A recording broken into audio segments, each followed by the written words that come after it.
सीमा देवी का पति है वो मनोज, उनका फोन आया, उन्होंने ये बोला हमारे पति से कि टीकम सिंह अपनी बहू को ये समझा ले चमरिया की हिम्मत कैसे हुई, यहाँ पे 4-5 लोगों को लेकर के आई है और यहाँ खटियाओं पे बैठ रही है, घर में घुस रही है, उसकी हिम्मत इतनी कैसे बनी। साली चमरियाओं का साये को लहंगा बना के उसका झंडा बना करके अपनी दीवारों पे टंगवा दूंगा अगर दोबारा इधर दिख गई तो उन्हों को। और गंदी गंदी उन्होंने गालियों का उपयोग किया। फिर हमने उनसे ज्यादा वो करी तो उन्होंने उधर से फोन काट दिया। फिर दोबारा फोन हमने फोन लगाया तो सीमा देवी ने उठाया था। सीमा देवी ने फोन उठाया तब वो हमसे कहती है कि क्या यहाँ पे बार बार कॉल कर रहे हैं। हमने कहा हम बार बार कॉल नहीं कर रहे, आपके आदमी ने हमसे बदतमीजी की है तो ये क्यों की है। आपने ये पहले नहीं सोचा था जातिवादी का वाद भेदभाव कि हम तुम्हारे घर पे आएंगे तो तुम्हारे साथ ही बैठेंगे, सब काम करेंगे, तो तुम शंभू सखी बनी हो तो तुमने ये उसमें वचन क्यों लिए थे मीटिंग के अंदर। अरे ऐसा करो, आपकी ये जो चारपाई हैं जिन पर दलित बैठे हैं तो इनके लिए उठाकर फेंक दो, कोई उठा ले जाएगा, है ना। और आपकी घरवाली के लिए भी छूत लग गई है तो उनकी भी छूत उतरवा लो, किसी पंडित के लिए बुला करके गंगा जल मंगवा लो, गाय की पेशाब से नवा दो, उनके लिए शुद्ध हो जाएंगे। कि सबसे ऊंचा पद ऐसी जात की महिला के लिए माननीय प्रधानमंत्री नरेंद्र मोदी ने दे दिया तो हमारा पूरा भारत क्या दूषित हो गया। क्या सबके ऊपर गाय की पेशाब छिड़कोगे, जेल में खाना खुद का खाओगे, खाना खरीद कर खाओगे, या तुम्हारे बाप वहां पर खाना बना कर देंगे। बताइए, जो पानी तुम्हारे पास आएगा वो कोई ब्राह्मण तुम्हारे लिए देगा पानी के लिए। बताइए, जेल प्रशासन पर एफआईआर करोगे इस बात की कि यहाँ पर खाने बनाने वाला कोई चमार तो नहीं है, कोई भंगी तो नहीं है, कोई कोरी तो नहीं है। जय भीम, नमो बुद्धा। दोस्तों, आप देख रहे हैं तथागत गौतम ज्ञान गंगा सागर, आपका अपना मनपसंद चैनल। तो आज हम आपके सामने बहुत ही गंभीर मामला लेकर आए हैं कि जब से भारत में बीजेपी की सरकार आई है तब से दलितों के ऊपर अत्याचार और बढ़ गए हैं। कहीं दलितों के ऊपर पेशाब की जा रही है, कहीं जूता में करके पेशाब पिलाई जा रही है, कहीं उनकी मूछें उखेड़ी जा रही हैं, कहीं गाड़ी से बांध करके और खींच कर मारा जा रहा है, जैसे आतंकवादी करता था सद्दाम हुसैन वैसे ही। न मालूम क्या क्या किया जा रहा है। आए दिन दलितों की बहन बेटियों के साथ छेड़खानी और बलात्कार हो रहे हैं और छुआछूत चरम सीमा पर पहुंच गई है। इसी क्रम में हम आपको लिए चल रहे हैं उत्तर प्रदेश के जिला एटा, थाना सकरौली, ग्राम धर्मपुर। आपको बताते चलें, इस गांव में सरकार के आदेश अनुसार समूह बनाया गया था जिसमें लगभग 30 के करीब महिलाएं सम्मिलित की गई थीं और जिसकी मुखिया थी वो ठाकुर जाति से चुन दी गई। आपको बता दें, जैसे ही मनोज की पत्नी सीमा के लिए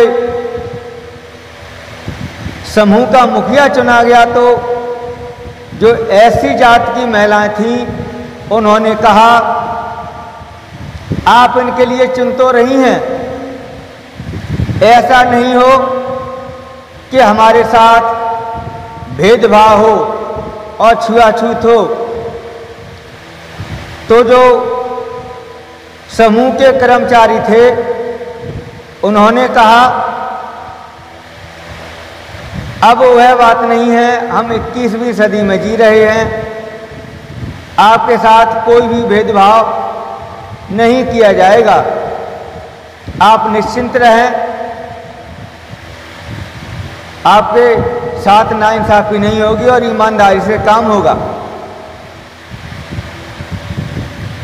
समूह का गठन कर लिया गया। उसके बाद जो मीटिंग रखी गई थी वह मीटिंग मनोज के घर रखी गई थी, लेकिन उस समय मनोज अपने घर पर मौजूद नहीं थे और सभी महिलाओं के लिए वहां बुलाया गया। जितनी समूह की महिलाएं थीं वो सभी वहां पर पहुंची। महिलाओं ने अपनी चप्पलों के लिए बाहर उतारा और वो वहां पर खड़ी हो गईं। उन्होंने समझा कि हो सकता है कि हमारे लिए चारपाई पर नहीं बैठने दें, क्योंकि ठाकुर मनोज का घर है यह। तो वहां पर जो कर्मचारी महिलाएं थीं उन्होंने कहा आप खड़ी क्यों हो, आप बैठ जाइए। तो उन्होंने कहा हम इसलिए नहीं बैठ रहे हैं कि हमारे साथ में, कि वो हमने पहले ही आपके लिए बता दिया है, आपके साथ में कोई भी भेदभाव नहीं होगा, आप चारपाई पर बैठिए। पर जो मनोज की पत्नी थी उन्होंने भी उस समय यह आवाज़ नहीं उठाई कि हमारे परिवार में, हमारे मोहल्ले में, हमारी जाति में दलितों के लिए चारपाई पर नहीं बैठने देते, क्योंकि चारपाई अपवित्र हो जाती है। हो सकता है कि मनोज की पत्नी उस समय सीमा अनभिज्ञ हों। उसके बाद घर के अंदर सभी महिलाओं के लिए, जो SC जात से थी, BC जात से थी, सब महिलाओं के लिए चारपाई पर बिठाला गया और समूह की वहाँ पर मीटिंग ली गई। सबके लिए अच्छी तरह से समझाया गया, उनका काम समझाया गया, किस प्रकार से बैंक में पैसे डाले जाएंगे, किस प्रकार से निकाले जाएंगे और बारी बारी से कौन कौन इसका फायदा ले सकता है। सारी जानकारियाँ वहाँ जो महिला कर्मचारी आई थी उन्होंने सबके लिए समझाया और कुछ ही देर में, घंटा आध घंटा के अंदर मीटिंग के लिए ख़त्म कर दिया गया। उसके बाद में सभी महिलाएं अपने घर को वापस लौट आईं और जो ब्लॉक से और जो तहसील से जो महिला कर्मचारी आई थी वह वापस लौट गईं। मनोज जब घर पर आए तो लोगों ने बताया कि तुम्हारे घर पर आज समूह की मीटिंग हुई है, उसमें सब जाति की औरतों के लिए तेरी घरवाली ने अंदर कर लिया था। मनोज ने आकर के घरवाली से पूछा तो उसने बता दिया कि हाँ, जो मैडम आई थी उन्होंने कहा कि अब छुआछूत नहीं है, हम 21वीं सदी में जी रहे हैं। तो इस पर मनोज था, आग बबूला हो गया और हो सकता है कि घरवाली की मारपीट भी की और घरवाली से कहा ला उन उल्लू पट्टी की चमरियाओं का नंबर दे दो, मैं कल सेंटर में करता हूं। उनकी इतनी हिम्मत जो ठाकुर की चारपाई पर आकर बैठ गई, शर्म नहीं लगी उनके लिए बैठने से? वाह क्या बात है, इनकी चारपाई अपवित्र हो गई। एक भाई सोचने की बात है, चाहे हम किसी के लिए अपनी चारपाई पर बिठा लें, चाहे हम किसी की चारपाई पर बैठ जाएं, बात तो एक ही हुई ना। अब चारपाई का अंतर देखिए, चारपाई में भी 3 वर्ण हैं। जो सर के तरफ बैठते हैं वह हिस्सा क्षत्रिय है, और जो बीच का हिस्सा है वह वैश्य है, और नीचे का हिस्सा है वह शूद्र है। लेकिन शूद्र वहां पर भी नहीं बैठ सकते। बताओ हम कहां पर आ गए हैं? लोग चांद पर पहुंच गए हैं। और है कुछ तुच्छ लोग मनुवादी, जिनके लिए मनु रोग की बीमारी लगी हुई है, वह इस बीमारी से अलग होना ही नहीं चाहते। उसके बाद में मनोज ने नंबर लगाया एक दलित महिला के लिए और गाली गलौज की, उसकी जात सूचक गालियां दी, उनके लिए अपमानित किया। और मनोज की घरवाली ने भी गाली गलौज की और जात सूचक गालियां दी उनके लिए। इसके बाद में यह बात गीता देवी पत्नी टीकम सिंह के लिए मालूम पड़ी, तो उन्होंने मनोज की पत्नी के नंबर पर फोन लगाया। उन्होंने कहा, सीमा जी आप क्या कह रही थी?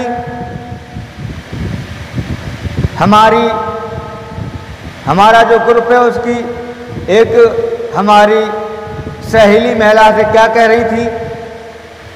तो मैं क्या कह रही थी कि ना आप गलत सलत क्यों बोल रही थी? कि मैंने क्या गलत बोला था? उन्होंने क्या, आप चमरिया बोल रही थी ना? तो मनोज की पत्नी बोली, मेरा दिमाग खराब मत कर, मेरे घर में जो नियम है, जो कानून है, और जो मेरे बिरादरी में जो कानून है, मतलब मनुस्मृति के अनुसार जो कानून है उसके हिसाब से तुम लोग हमारी चारपाई पर नहीं बैठ सकते, तुम लोग अछूत हो। उन्होंने कहा, ये बताइए आपने पहले नहीं सोचा था? जब तुम्हारे लिए समूह का अध्यक्ष चुना गया था, मुखिया चुना गया था, उसी समय हमने कहा था।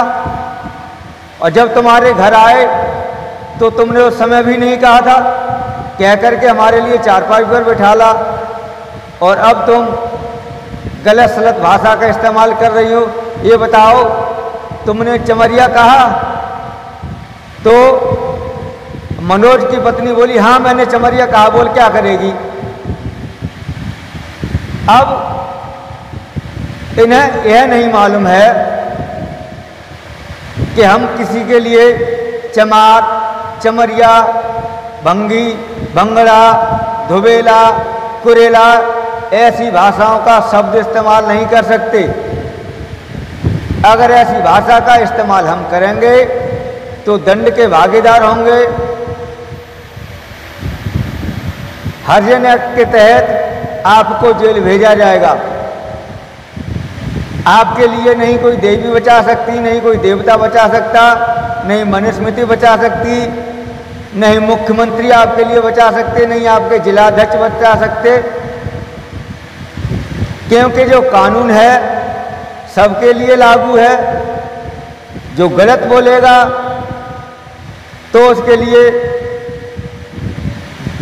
बाबा साहब भीमराव अम्बेडकर का लिखा हुआ भारतीय संविधान रखा हुआ है। यह बात अपने दिमाग से निकाल दो, क्या मनुस्मृति में क्या लिखा हुआ है, हमारे ग्रंथों में दलितों के खिलाफ क्या लिखा हुआ है। इस बात के लिए आप भूल जाइए। यह सोचिए, सब कहते हैं भगवान सबका एक ही है, परमात्मा सबका एक ही है, हम सब एक की ही संतान हैं, फिर यह भेदभाव हमें क्यों? जरा सोचो,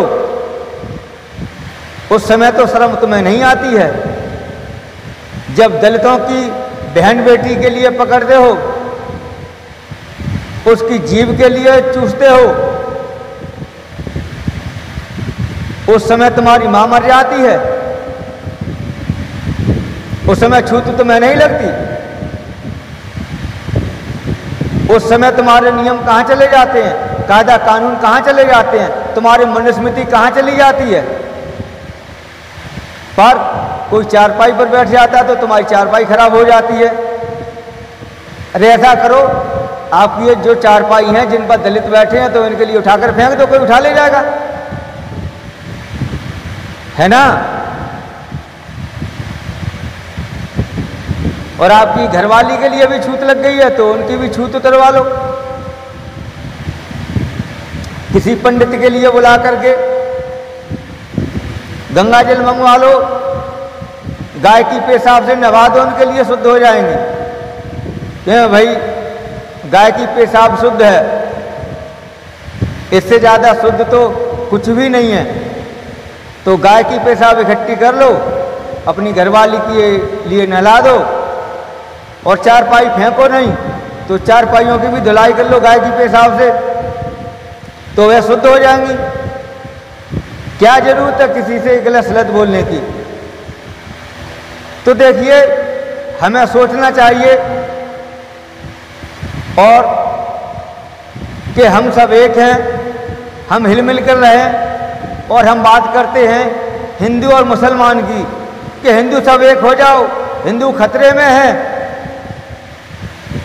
हिंदू खतरे में है। कैसे खतरे में है? तुम लोग मुसलमानों से लड़ाने की बात करते हो, हमारे हाथ का पानी नहीं पी सकते, हमें चारपाई पर बैठने नहीं देते, हमारे लिए पेशाब पिलाते हो, गाड़ी में खींच करके मारते हो, मूछें बड़ी रख लो तो मूछें उखाड़ लेते हो, मार देते हो। बारात चढ़ती है तो घोड़ा पर नहीं बैठने देते हो, घोड़ा पर बैठने से तुम्हारी साख खराब हो जाती है, इज्जत चली जाती है, और हमारे लिए उकसाते हो कि मुसलमानों से लड़ो। हम क्यों लड़ें किसी से? ध्यान रखना, सबके लिए कानून है, जो गलत करेगा वह गलत भरेगा। और आपको बता दें, यह पूरा मामला चारपाई को लेकर के था, लेकिन सकरौली थाना पुलिस ने जो FIR दर्ज की है उसमें केवल रुपए लेने देने की बात खोली है, चारपाई पर बैठने वाली कहानी का कोई जिक्र नहीं किया है। पर मनोज और मनोज की पत्नी के खिलाफ मुकदमा दर्ज हो गया है। धारा 406, 504 अनुसूचित जात एवं जनजात नृशंसता निवारण अधिनियम 1989 संशोधित 2015, इसके तहत दोनों मियां बीवी पर मुकदमा दर्ज हो गया है। अब मैं इनसे पूछना चाहता हूं, जब जेल में मियां बीवी जाओगे तो क्या अपना गैस चूल्हा और आटा बर्तन लेकर के जाओगे, अपने कपड़े लेकर के जाओगे? जिन कपड़ों के लिए तुम ओढ़ोगे और बिछाओगे, उन कपड़ों के लिए भंगी भी ओढ़ते हैं, चमार भी ओढ़ते हैं, तुम्हारे हिसाब से धोबी भी ओढ़ते हैं, कोर भी ओढ़ते हैं, सब ओढ़ते हैं। इस समय हमारे भारत की सबसे ऊंचे पद पर जो महिला हैं, राष्ट्रपति, वह भी एससी से आती हैं। तो क्या पूरा भारत प्रदूषित हो गया? तो भारत छोड़कर भाग जाइए फिर, है ना? कि सबसे ऊंचा पद एससी जाति की महिला के लिए माननीय प्रधानमंत्री नरेंद्र मोदी ने दे दिया, तो हमारा पूरा भारत क्या दूषित हो गया? क्या सबके ऊपर गाय की पेशाब छिड़कोगे? शर्म आना चाहिए तुम जैसों के लिए। अब बताइए, जेल में खाना खुद का खाओगे, खाना खरीद कर खाओगे, या तुम्हारे बाप वहां पर खाना बना कर देंगे? बताइए, जो पानी तुम्हारे पास आएगा वो कोई ब्राह्मण तुम्हारे लिए देगा पानी के लिए? बताइए, जेल में जितने भी पैसे वाले हैं, ऊंची जात के जाते हैं, तो पैसे दे करके अपनी छुट्टी कटवा लेते हैं और आराम से बैठते हैं। जो खाना बनाने वाले होते हैं ज़्यादातर एससी और बीसी से होते हैं, कि इनके पास पैसे नहीं हैं जो कि पैसे दे करके वहाँ पर बैठ सके, वहाँ पैसे लगते हैं जेल में। अब बताइए, मियाँ बीवी खाना खरीदोगे, जेल प्रशासन पर एफआईआर करोगे इस बात की कि यहाँ पर खाने बनाने वाला कोई चमार तो नहीं है, कोई भंगी तो नहीं है, कोई कोरी तो नहीं है?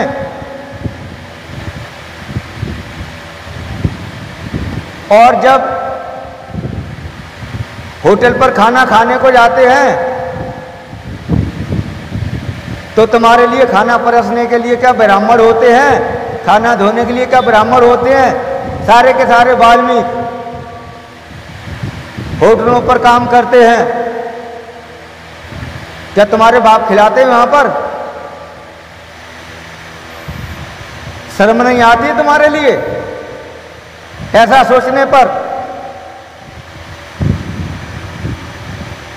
डूब के मर जाना चाहिए हमारे लिए। इस सोच के लिए हमें खत्म कर देना चाहिए। आज भी नहीं भूल रहे हैं हम छुआछूत के लिए। कहाँ है छुआछूत? जेल में छुआछूत चलेगी? लोगों से पूछोगे तुम कौन सी बिरादरी के हो भैया, क्या पूछ करके अपने पास बिठा लोगे? भाई ठाकुर बिरादरी के हमारे पास बैठना, जाटव बिरादरी के और वाल्मीकि हो, धोबी हो, कोरी हो, भैया अलग हट जाओ, हमें छूत लग जाएगी। क्या छूत उतारने के लिए गाय की पेशाब साथ में लेकर जाओगे? ऐसा करना, 1-2 किलो पेशाब पी करके जाना और आकर पेशाब में नहाना, फिर उसके लिए पी लेना, जिससे तुम्हारा जो शरीर है ना वो शुद्ध हो जाए। यह जो मनोरोग की बीमारी है इसके लिए खत्म कीजिए। आप जैसे कुछ ही लोग हैं हमारे भारत में जो इस बीमारी के लिए बढ़ावा देते हैं, नहीं तो सभी लोग बराबर बैठते हैं, बराबर चाय पीते हैं, बराबर सामाजिक काम करते हैं। देखिए चल के हमारे यहाँ सातों जाती है, हमारे यहाँ पर सभी लोग कंधा से कंधा मिला करके गांव का विकास करते हैं। कभी यह कोई नहीं कहता कि ये भंगी है, चमार है, कोरी है, काछी है, ये वो है, ये वो है। सब लोग इकट्ठे होकर मीटिंग करते हैं। कुर्सी पर बैठना तो सब कुर्सी पर बैठते हैं, चारपाई पर बैठना तो सब चारपाई पर बैठते हैं। कोई भी जात पात नहीं मानता। आप लोग तो पढ़े लिखे हो, क्या जब पढ़ते थे तो टाट अलग ले जाते थे, कुर्सी अलग ले जाते थे, क्या बगल में बैठे लड़के से पूछते थे या लड़की से पूछते थे भाई तू कौन बिरादरी की है, भाई जाटे बिरादरी के अलग हट जा, धोबी बिरादरी के अलग हट जा? क्या यह होता था? बर्फ खाते हो, बिकने जाती है गांव में, ठाकुर पंडित बेचते हैं बर्फ के लिए। सब्जी नहीं खाते हो खरीदी हुई, मुसलमान नहीं बेचते हैं उसके लिए। मुसलमान सब्जी बेचते तो उसमें भैंसा घुस जाता है क्या जिंदा? इस सोच के लिए बदलो। आप जैसे ही लोगों की वजह से हमारा भारत आगे नहीं बढ़ पा रहा है। जब तक यह जातिवाद खत्म नहीं होगा तब तक हमारा भारत आगे किसी भी कीमत पर नहीं बढ़ पाएगा। हमें इस जाति प्रथा को खत्म करना होगा। आरएसएस से एक भाई हमसे बोल रहे थे आप आरएसएस ज्वाइन कर लो। मैं क्यों भाई इसमें छूतपात है? बोले नहीं छूतपात नहीं है, हम सब एक हैं। इनकी जब मीटिंग होती है वाल्मीकि से बोल देते हैं भाई पानी ले आ भर के, एकांत में हम आपकी लेते हैं। तो हमने कहा ऐसा ठीक है हम ज्वाइन कर लेंगे। कि हमारे यहाँ की वाल्मीकि कन्या देवी है, इनके यहाँ सुअर नहीं पाले जाते, डलिया का काम नहीं होता है, घर में नौकर पेशा है सब, लड़का नौकरी कर रहा है, उनका घरवाला भी नौकरी करता था। हम उनके यहाँ खाना बनवाएंगे, सबकी दावत करवाएंगे, आप गांव में मीटिंग रखिए, हम भी उनके हाथ का खाएंगे। और आपके जो आरएसएस के कार्यकर्ता हैं सारे के सारे खाएं उनके हाथ से। हम तैयार हैं ज्वाइन करने के लिए। बस क्या था उनके लिए सांप सूंघ गया। उनका ऐसा ना आप एकांत में पानी पी लिए तो ना वाल्मीकि के हाथ से, आप अपने गांव में पीजिए वाल्मीकि के हाथ से पानी, तब मालूम पड़ेगा बिरादरी के छेक देंगे। तो छेक छाक छूत पात इसके लिए खत्म कीजिए मेरे भाइयों। बाकी लोग सुधर चुके हैं, आप जैसे कुछ लोग रह गए हैं जो इस चीज को मानते हैं। ये मानसिकता है अपनी, इसके लिए बदलिए, अपने दिमाग से निकालिए। दलित भी भाई हैं आपके, ब्राह्मण भी भाई हैं आपके, क्षत्रिय भी भाई हैं आपके, सब आपस में भाई हैं। जब तक हम जातवाद को खत्म नहीं करेंगे तब तक हम आगे नहीं बढ़ सकते। यहीं फालतू के मुकदमा लगवाते रहेंगे और तारीखें करते रहेंगे, आपको क्या मिलेगा?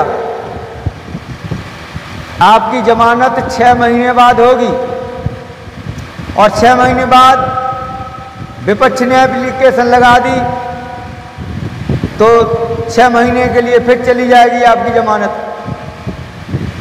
ऐसा काम क्यों करते हो? आपके परिवार के लोग परेशान होंगे, आपके माँ बाप परेशान होंगे, आपके रिश्तेदार परेशान होंगे। कोई हाई कोर्ट जाएगा, कोई कहीं जाएगा, आपकी जमानत के लिए भागेंगे, आपकी मिलाई करेंगे जेल में जाकर के, फिर आप तहरीक करोगे, फिर आपको सजा होगी, क्योंकि अब समझौता नहीं होगा। सरकार ने कड़े नियम कर दिए हैं। पहले लोग क्या करते थे, क्योंकि जो पीड़ित है उसके लिए 50-60 हज़ार रुपये मिल जाते हैं और बाद में पीड़ित से सेटिंग करके 10-20-50 हज़ार रुपये दे करके फैसला कर लेते थे, तो पीड़ित के लिए डबल फायदा हो जाता था। अब सरकार ने और सख्ती कर दी है, अगर पीड़ित ने मुकदमा वापस लिया तो जो सरकार की तरफ से जो धनराशि दी जाएगी उसके लिए वापस कर लिया जाएगा।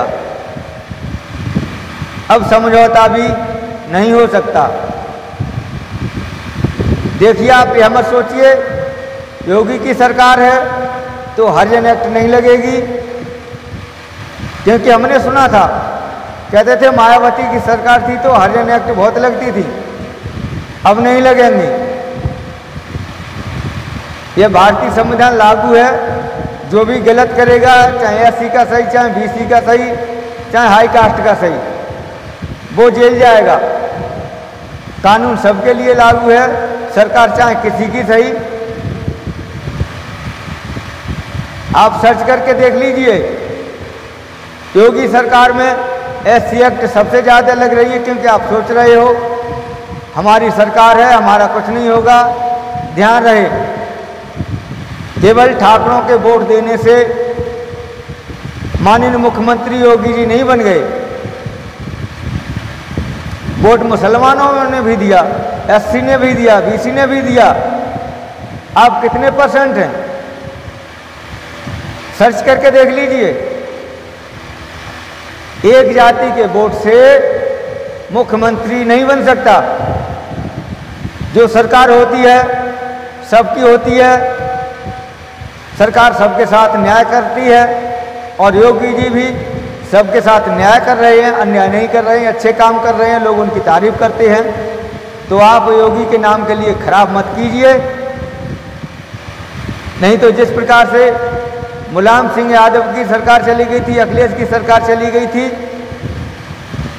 ऐसे ही आप लोगों की वजह से योगी की सरकार जाएगी, तो आप लोगों की वजह से जाएगी, अन्यथा ऐसे नहीं जा सकती। इसलिए आपसे निवेदन है, योगी जी का नाम खराब ना करें, दलितों को अपने गले लगाएं। अच्छा, आप दलितों के हाथ का पानी पी करके और अपनी डॉक्टरी मायना कराएं, एक जांच पहले कराएं,